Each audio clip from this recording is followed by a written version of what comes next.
Les amis, j'espère que vous allez bien. Très content de faire cette vidéo aujourd'hui parce que c'est la première sur cette chaîne sur le crowdfunding et c'est un levier d'investissement que j'utilise énormément depuis quelques mois maintenant. En fait, depuis que le marché a commencé à baisser, je me suis diversifié au niveau de mes différents types d'investissements et le crowdfunding, c'est clairement une grosse partie de la diversification que j'ai mis en place. Donc, on va voir pas mal de choses à ce niveau-là, c'est-à-dire qu'est-ce que c'est, les avantages du crowdfunding, les inconvénients, les risques, les types de garanties, les rendements, les plateformes que j'utilise avec les montants que j'ai investis sur chacune des plateformes et pourquoi j'ai utilisé ces plateformes plutôt que d'autres. Donc j'espère que ça va vous plaire les amis. Donc on est parti, on commence par le crowdfunding. Qu'est-ce que c'est? Alors pour ceux qui savent vraiment pas c'est quoi, c'est du financement participatif en immobilier. Donc très souvent ce sont des promoteurs qui vont avoir besoin de financement pour réaliser une opération. Ça peut être une opération d'achat-revente, une opération avec une division, ça peut être une construction d'une résidence étudiante. Donc ça peut être tout type de projet et en échange finalement de ce financement, nous on va recevoir des intérêts. Alors souvent on est beaucoup sur les projets, on peut être 100, 500, 1000 voire même 2000 sur des très très gros projets et on va recevoir un taux d'intérêt qui est assez intéressant et on verra ça juste après. Ça peut bouger selon les projets mais ça peut être très très intéressant à mes yeux je trouve, surtout en cette période. Ensuite au niveau des différents types de projets, donc ça c'est le premier point, on va avoir des fois des projets assez simples de division, donc un appartement qu'un marchand de biens va diviser en deux ou finalement une division d'une maison, donc ça peut être un projet de ce type là. Ensuite on a des projets de construction et on a même aussi des projets de destruction. D'ailleurs j'ai investi sur un projet de destruction que je vous montrerai à la fin sur une des plateformes que j'utilise et la construction c'est un petit peu ce que j'aime le moins avec finalement le risque que quand c'est une très très grosse construction, que les délais, il y a un petit peu de retard potentiellement au niveau du projet. Il faut savoir que de manière générale, ce taux d'intérêt, même si le projet, imaginons, au lieu de durer 16 mois, il dure 20 mois, on va toucher les intérêts sur un plus long terme, donc sur 20 mois. Donc ça c'est cool, mais ça peut aussi finalement mettre en difficulté le promoteur, imaginons, qui réalise un projet de construction, parce que potentiellement, lui, il a moins de marge, il marge moins, donc il peut y avoir un risque à ce niveau-là. C'est pour ça que les projets que j'adore, c'est vraiment les projets de division de manière générale, qui sont des projets assez simples, où on va pas trop avoir de travaux. Ensuite, au niveau des avantages, alors les rendements importants, en moyenne 10% par an sur la majorité des projets de crowdfunding, alors ça peut aller des fois même jusqu'à 15%, des fois c'est à 7, 8, 9, mais en tout cas on a facilement du 10%, moi je crois que la moyenne en crowdfunding je suis à 10, 75 ou 11% annuel, donc c'est quand même quelque chose de vraiment vraiment cool. Ensuite au niveau diversification importante, c'est un très gros avantage, c'est qu'on va avoir différents types de projets, comme on l'a vu, la division, la construction, la destruction, différentes situations géographiques et aussi des projets plus ou moins importants. Des fois, ça peut être une construction d'une immense résidence avec 2000 logements, comme ça peut être juste une maison divisée avec quelque chose d'assez simple. Donc ça, c'est vraiment cool. Et en troisième point, c'est l'accessibilité. C'est qu'il y a la possibilité d'investir avec des petits montants. Donc en général, 100 €, c'est souvent le ticket moyen. Donc c'est accessible pour la majorité des personnes et ça permet surtout aussi de s'exposer à l'immobilier. Ça je l'ai pas noté, mais moi qui n'ai pas investi encore dans l'immobilier physique, je peux investir du coup dans l'immobilier physique via du crowdfunding. Donc ça c'est quelque chose de plutôt cool. Au niveau des inconvénients maintenant, alors les inconvénients, c'est que l'argent va être bloqué pour la durée du projet de manière générale. Alors c'est pas toujours le cas, des fois on peut retirer durant le projet, mais de manière générale, lorsqu'on investit sur un projet de crowdfunding, imaginons pour une construction d'une maison, d'une résidence, d'une division, d'une destruction, notre argent va être bloqué durant la durée du projet. Alors on a des projets qui sont très courts, 3 mois, 6 mois, on a des projets un peu plus longs, 12 mois, 24 mois, voire des projets même encore plus longs. Moi, de manière générale, j'essaie de favoriser les projets en dessous de 2 ans et de favoriser encore plus les projets qui sont assez courts, 6 mois à 12 mois. Comme ça ne me dérange pas de bloquer les fonds pendant une période de 6 mois, 12 mois, voire même j'ai un projet où je suis sur 24 mois parce que j'estime que cet argent, je ne veux vraiment pas en avoir besoin sur cette période-là. Donc ça, il faut le prendre en considération. C'est contrairement à finalement la bourse où on va pouvoir retirer ses fonds à tout moment. Là, dans la majorité des cas, ça va être bloqué durant une certaine période. Ensuite, en deuxième inconvénient, c'est le temps pour analyser les projets. Parce que, comme pour tout, il y a des bons projets et des moins bons projets. Donc on peut investir, si on veut, sur tous les projets des petits tickets, mais le truc, c'est que le mieux, c'est de favoriser exclusivement les bons projets. Et pour ça, il faut bien analyser, et notamment au niveau des types de garanties que j'ai détaillés ici. Alors, il en existe plusieurs. Il y a des garanties que j'évite absolument, et il y a des garanties qui, pour moi, sont beaucoup plus intéressantes en cas de difficulté du promoteur qui n'arrive pas à rembourser, qui a eu un souci, pour vraiment pouvoir récupérer une partie du capital, voire la totalité du capital, parce qu'on va voir au niveau des plateformes que j'utilise, les 3 plateformes ont un taux de défaut de 0% avec en moyenne, je crois que plus de 300 projets par plateforme.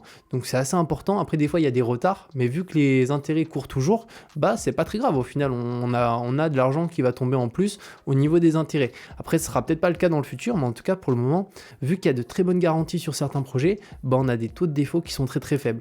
Ensuite, en dernier point, c'est pas entièrement passif, c'est qu'il faut analyser les projets. Au-delà de ça, du coup, il faut investir sur les projets à une certaine date parce que finalement, c'est quelque chose qui se développe de plus en plus, même si c'est encore un petit marché si on compare à l'investissement en bourse. Mais pour le coup, il y a des projets qui partent en 1 minute, 1 minute 30, 2 minutes. Donc, il faut être connecté au bon moment sur l'ordinateur pour investir. Les projets sortent à certaines heures. Donc, ça, on va le voir selon les plateformes. Il y a une plateforme que j'utilise qui est ma préférée, mais où les plateformes partent en quelques secondes, des fois 15 secondes, 20 secondes. Il y a 300 000 € à financer, donc du coup, il faut réactualiser la page plein de fois. Bon, c'est drôle, mais des fois, ça peut être un peu dommage de se dire, purée, je me suis connecté, j'ai pas réussi à investir, donc ça peut être un peu frustrant.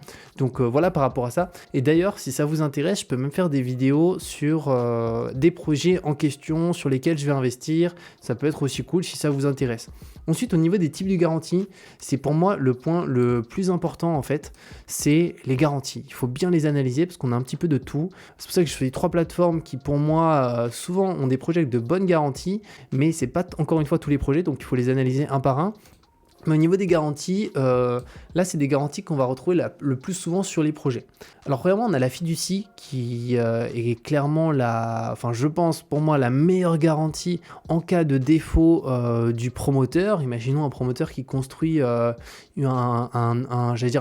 arrondissement, un lotissement plutôt. Pour le coup, si imaginons il y a un souci, c'est-à-dire que le promoteur a construit mais n'arrive pas à rembourser les créanciers, donc nous en tant qu'investisseurs, la fiducie, ça va avoir plusieurs avantages que j'ai notés ici. Alors, la fiducie sûreté présente un avantage relativement efficace dans la mesure où le bien, objet du contrat de fiducie, est transféré dans le patrimoine du fiduciaire et n'est plus ainsi dans le patrimoine du débiteur. Donc en gros, lorsqu'il y a un contrat de fiducie, le bien, même si le promoteur a finalement les fonds pour construire, réellement cette construction, pour le moment, elle est à la fiducie. Donc elle est ni au créancier, ni directement au promoteur. Donc c'est la fiducie qui pour l'instant a le bien, et en cas de défaut de paiement du prêt, le fiduciaire qui détient la propriété pourra recevoir des instructions de la part du créancier, donc nous les investisseurs, de réaliser la fiducie sûreté. Donc en gros c'est la mise en place de l'action, donc de 2 actions. La première c'est de se voir définitivement attribuer la propriété des biens concernés, donc pour le créancier, donc ce sont finalement les investisseurs qui vont être propriétaires. Et sinon la deuxième possibilité, si imaginons c'est de vendre le bien, souvent là ça sera le cas, pour le coup c'est elle peut organiser une vente des biens et reverser le produit de la vente au créancier. Donc ça c'est un gros avantage, c'est que au final la mise en route de cette procédure est beaucoup plus simple parce que c'est la fiducie qui est directement propriétaire pour le moment. Donc c'est la garantie que je préfère. C'est pas sur tous les projets malheureusement, mais sur pas mal de projets on peut retrouver une fiducie, ce qui est plutôt bien. Et d'ailleurs je vais peut-être faire une vidéo avec un spécialiste sur les garanties du crowdfunding, donc n'hésitez pas aussi à me dire si ça vous intéresse. C'est quelqu'un qui travaille dans ce domaine pour le crowdfunding, donc qui est vraiment expert là-dedans. Il y a aussi d'autres garanties que j'ai pas nommées ici, mais qu'on peut retrouver. Donc là j'ai mis souvent celles qu'on va retrouver, on va dire, sur la majorité des projets.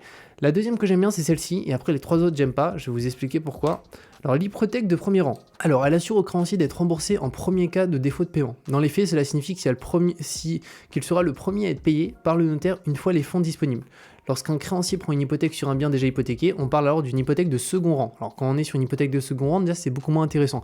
Alors l'hypothèque de premier rang, ça sera uniquement possible si finalement le financement participatif ne fait pas appel à une banque aussi. Parce que s'il y a une banque, elle sera automatiquement en premier rang s'il y a le moindre souci.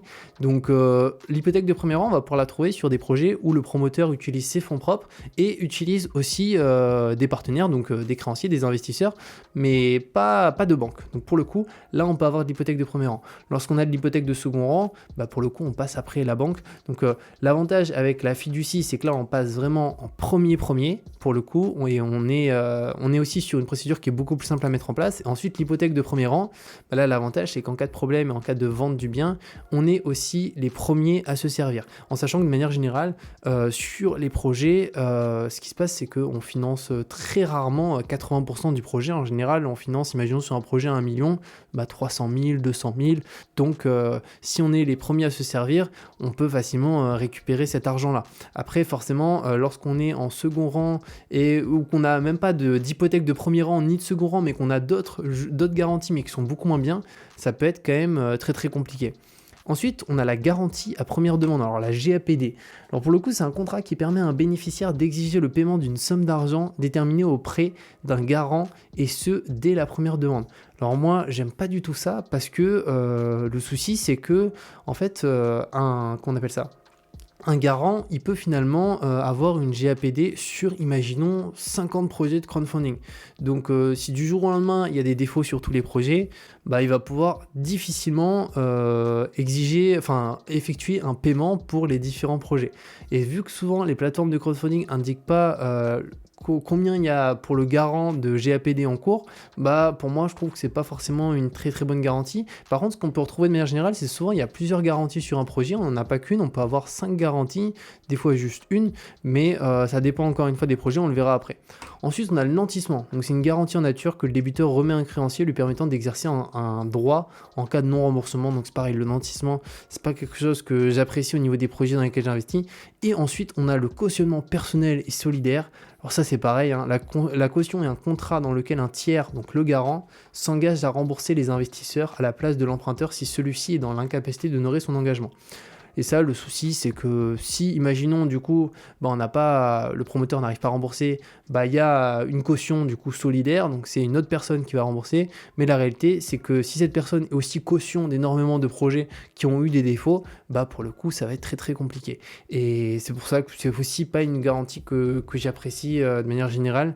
Les seules que je trouve vraiment intéressantes, et je pense qu'il y en a certainement d'autres, c'est pour ça que si vous voulez que je fasse la vidéo avec la personne experte des garanties au niveau du crowdfunding, je peux la faire et je peux contacter cette personne, et je pense qu'il y a certainement d'autres éléments à prendre en considération où j'ai mal dit ou mal expliqué, et il pourra apporter pas mal de solutions à ce niveau-là. Ensuite, au niveau des plateformes que j'utilise, on a 3 plateformes. La première brique, Upstone Riser. Alors la première brique, on va aller dessus juste après. Un des points et un des gros avantages de la première brique, c'est qu'on a la possibilité d'investir dès 1 euro jusqu'à 2000 euros maximum par projet. Donc dès 1 euro, c'est quand même un gros avantage.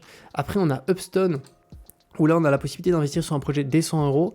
Et on a Riser, qui est une plateforme que j'aime beaucoup aussi, mais ça commence à 1000 euros par projet. Donc je vais vous montrer combien j'ai investi sur chacune des plateformes. Tout d'abord, la première brique. Alors j'ai investi sur 7 projets, au total 2500 euros, donc ça doit faire, je pense j'ai investi à peu près 250 euros par projet en moyenne. Donc là on a le rendement, et au niveau des projets dans lesquels j'ai investi, alors est-ce que je peux les voir? Alors oui, je peux les voir ici. Alors là j'avais investi 200, là j'avais investi 100, si imaginons je vais dans tous mes prêts, là je vais pouvoir accéder aux différents prêts que j'ai fait. Alors le Dodé, juste ici, le Maréchal, alors c'est le même projet, mais j'avais remis un petit peu d'argent parce que le projet n'était pas encore parti. Et au niveau de la première brique, du coup, ce qui est intéressant, c'est qu'il y a pas mal de projets qui sortent de manière générale. Il y en a souvent au minimum 1 par semaine. Et le plus important, finalement, à regarder, c'est la partie garantie. La partie garantie, plus la partie... Alors, on peut aller dans nos garanties, mais c'est pas celle qui va nous intéresser, parce que là, c'est les garanties qui sont expliquées au final. Mais ce qui va nous intéresser, c'est la partie indicateur de performance. Donc globalement, qu'est-ce que ça donne pour le moment au niveau des performances de la première brique? Alors, je vais voir, est-ce que je peux zoomer un petit peu plus? Alors, on va essayer de zoomer un petit peu plus ici. Du coup, au niveau des projets, alors on peut voir l'évolution, du nombre, de projets. Donc en 2022, 97, 2021, 75, 11, 7, donc un total de 190 projets. On a ensuite la durée moyenne d'emprunt, donc on est souvent sur 11 à 12 mois, avec le taux moyen donc du 13% en moyenne, donc c'est quand même de très très bons taux. On a du coup en capital remboursé 11 millions qui ont été déjà remboursés, donc c'est 58% du capital remboursé. Les intérêts versés, donc 431 000 euros d'intérêts. Et ensuite, on va avoir les différents éléments moi, qui vont m'intéresser, c'est les potentiels taux de défaut qu'on aura. Nombre de projets, ah oui, c'est ici. Donc là, ici, on retrouve les actualités concernant les retards et aussi les pertes en capital. Donc pour l'instant, il n'y a eu aucun défaut, donc sur quand même beaucoup de projets, hein, parce qu'on est sur nombre de projets financés, on est sur 94 visiblement au total de projets, voire même plus. Donc c'est quand même un nombre assez important. Et ensuite, les taux de défaut. Donc ça, c'est des taux de défaut de 60 jours, donc dont retard et perte 0%, et taux de défaut de paiement en nombre de plus de 60 jours, pareil 0%. Alors ça ne veut pas dire que ce sera le cas plus tard, peut-être qu'il y aura des défauts un jour, mais en tout cas, visiblement, ils ont une très bonne expertise dans le choix des projets, parce qu'il y a quand même énormément de promoteurs qui veulent faire financer des projets, et eux se chargent du coup d'analyser leur dossier de financement, est-ce que c'est intéressant, le risque, et aussi obtenir les meilleures garanties pour les investisseurs. Donc la première brique, c'est vraiment ma plateforme préférée. Un des défauts par contre de la plateforme, c'est que les projets partent à une vitesse vraiment folle. C'est-à-dire qu'en moyenne, un projet en moins d'une minute, 30-40 secondes, il est financé. Donc ça, c'est l'inconvénient, c'est qu'il faut vraiment être sur son ordinateur et de faire Alt F5, Alt F5, Alt F5. Même si maintenant, ils ont mis au point un système qui permet pour les premières personnes qui investissent sur la plateforme d'être finalement un peu favorisées avec un compteur, et pour les personnes qui ont déjà investi sur un projet, du coup d'être juste en dessous, et les personnes qui ont déjà investi sur le dernier projet en question d'être encore un petit peu en dessous avec un écart de 5-6 secondes. Et d'ailleurs pour la première brique, je vous mettrai mon lien de parrainage qui permet d'avoir un bonus de 1% de rendement supplémentaire sur son premier projet. Donc imaginons sur un projet comme celui-ci, la tourelle sur lequel j'ai investi, on a un rendement de 11%, bah du coup vous aurez un rendement de 12%, donc ce qui est plutôt cool d'avoir 1% de rendement sur son premier projet. Donc ça, il y aura le lien en description. Donc la première brique, ma plateforme préférée, pour l'instant zéro défaut, tout se passe bien, et surtout ils envoient tous les mois des emails concernant les projets en question sur lesquels on investit, avec finalement est-ce que ça se passe bien, est-ce que ça se passe moins bien. Pour l'instant moi je suis super content parce que tous les projets dans lesquels j'ai investi se passent très bien, au niveau des promoteurs il n'y a pas de souci ni rien, et c'est surtout que quand on clique sur un projet juste ici, on va avoir du coup l'explication du projet rapide ici, et après on a la partie document qui va être là avec une plaquette de présentation qui va expliquer le projet, donc ici le porteur du projet et le financement. Donc là on peut voir qu'on a pour le coup du coup financement de la première brique 155 000, et aux côtés des apports de porteurs de projet, donc là c'est Marion et Jonathan, 97 000. Donc juste ici, on n'a pas de banque. Donc du coup, on a une garantie à première demande. Non, pas une garantie à première demande, une hypothèque de premier rang. Donc ça, c'est un avantage s'il y a le moindre souci. Et après, on peut voir que la durée cible est de 5 mois. Et après, on a pas mal d'éléments. Donc franchement, c'est hyper bien fait. Et je trouve que ça, c'est vraiment un gros avantage. Pareil, au niveau de l'étude du prix du marché, de combien ils souhaitent vendre et actuellement la moyenne des prix et tout. Donc c'est hyper cool, et aussi la présentation et l'historique des porteurs de projets juste là. Donc c'est vraiment, je trouve, une super plateforme, la première brique. Ensuite, on va avoir en autre plateforme, allez, commençons par Upstone. Alors Upstone, c'est aussi une excellente plateforme. Pour le coup, là, les investissements, c'est à partir de 100 euros. Il y a par contre beaucoup moins de projets que sur la première brique. En moyenne, on est sur, je pense, quelques projets par mois, peut-être 3-4. Alors que la première brique, là, rien qu'aujourd'hui, on a eu 3 projets. Bon, c'était 3 projets dans la semaine, mais c'est quand même pas mal. Donc, on a un petit peu moins de projets. Par contre, ça part moins vite. Donc ça, c'est le gros avantage, c'est que là, on n'a pas besoin de se précipiter. Souvent, ça part en un peu plus de 24 heures, la majorité des projets. Donc, si on est sur l'ordinateur 24 heures après le lancement d'un projet, très souvent, où je pense que c'est assez rare qu'on n'a pas la possibilité d'investir. Donc moi j'ai investi sur un projet qui est d'ailleurs un projet de destruction. Donc c'est le seul projet sur lequel j'ai investi. Donc par contre là c'est des tickets de 100 euros, un petit peu plus important, mais ça reste accessible. Et au niveau des performances qui sont juste ici, qu'est-ce que ça donne? Alors on va descendre ici un petit peu plus bas. Et là on va retrouver, je pense, différents éléments qui vont s'afficher. Premièrement, le nombre de projets. Donc là, on a le nombre de projets depuis 2016, donc 95 projets. La durée moyenne des emprunts est un peu plus longue, en général 18 mois. Taux moyen annuel un petit peu plus bas, 11%, mais ça reste quand même hyper intéressant, quoi. 11% annuel, c'est vraiment pas rien. Le capital remboursé, 33 millions, donc on a 47% qui ont été remboursés. Capital non remboursé, perte 0 € depuis 2016, donc c'est vraiment bien, hein. C'est qu'en 6 ans quasiment, en 6 ans quasiment, on est bientôt fin 2022, en 6 ans pour l'instant, 0 défaut, donc ça c'est vraiment hyper bien. Après ici on a les différents du coup remboursements intégral, les intérêts versés, plus de 3 millions d'intérêts versés. Après là on a les retards. Alors là on peut voir qu'il y a un petit peu de retard sur certains projets. Donc on a des retards de 0 à 6 mois, des retards de plus de 6 mois. Donc au niveau des retards de 0 à 6 mois, là on peut voir les montants des différents retards. Alors ça ne veut pas dire que pour le coup ces personnes finalement ne vont pas récupérer l'argent au niveau des investisseurs. Pour le coup c'est plus que là ils vont recevoir leurs intérêts. Après effectivement si ça s'aggrave, il va falloir faire appel aux garanties. C'est pour ça que là il faut avoir pris de bonnes garanties. Comme ça si le projet tourne au fiasco, même si les projets sont bien choisis, si on a une garantie, une hypothèque de premier rang ou une fiducie derrière, pour le coup on va pouvoir réellement sauver les meubles et des fois on peut finalement récupérer tout son capital juste sans les intérêts. Si pour le coup ça va vraiment être très compliqué. Après si ça se passe vraiment très très mal, on a un risque aussi de perte en capital, hein. C'est pour ça qu'il faut diversifier les projets. Donc quand il y a ici la possibilité d'investir des 100 €, vaut mieux investir 100 € sur 10 projets plutôt que 1000 € sur un projet directement. Et au niveau des retards de plus de 6 mois, il y en a aussi quelques-uns. Donc on peut voir que là il y en a 4, ici on en a 8, là on en a 2. Donc ça c'est pour les dates. Et ici on a les dates. Donc là on a les dates des projets, donc 2022, 2021, 2018. Donc voilà par rapport à ça. Et les pertes définitives, ici on a eu 0 € de perte, donc ce qui est quand même très très bien. Donc Upstone aussi excellent. D'ailleurs il y a aussi un lien de parrainage par rapport à Upstone qui permet lui d'obtenir 10 € offerts il me semble lorsqu'on a investi 1000 € cumulés. Donc ça peut être 500 € x 2, 100 € x 10 avec le lien de parrainage en description. Et ensuite, Riser, qui est une plateforme que j'adore, mais pour le coup, les montants d'investissement commencent à 1000 €. Donc là, c'est des gros tickets, mais j'adore quand même Riser. Je trouve que c'est une plateforme qui est très intéressante et qui, pareil, si on va sur les taux de défaut, alors on va essayer de trouver ça. Est-ce qu'ils ont mis un petit onglet ici ? J'accepte indicateur de performance, juste en dessous. Donc au niveau des plateformes, il faut toujours garder cet indicateur de performance au niveau des défauts, des problèmes. Donc là, c'est une plateforme qui est aussi ancienne comme Upstone, où pour le coup, on est sur 2016. Donc c'est plutôt cool, c'est qu'elle a 6 ans la plateforme. Et nous, ce qui va nous intéresser, c'est les retards et les pertes. Donc perte 0 € depuis 2016. C'est quand même assez incroyable pour les investisseurs, hein. Là, il y en a pas mal qui ont reçu pas mal de rendement depuis tant d'années sur tous les projets. Donc ça, vraiment très très cool. Ensuite, on a ici les retards de 0 à 6 mois, juste ici. Donc on peut voir qu'au total, sur la totalité des projets, on a 11, 5. Donc là, on a 11, 5, 6. Donc 11 plus 11, on a 22 projets en retard de 0 à 6 mois sur un total de 252 projets. Donc on a 22 projets en retard sur 252, ce qui est quand même très faible.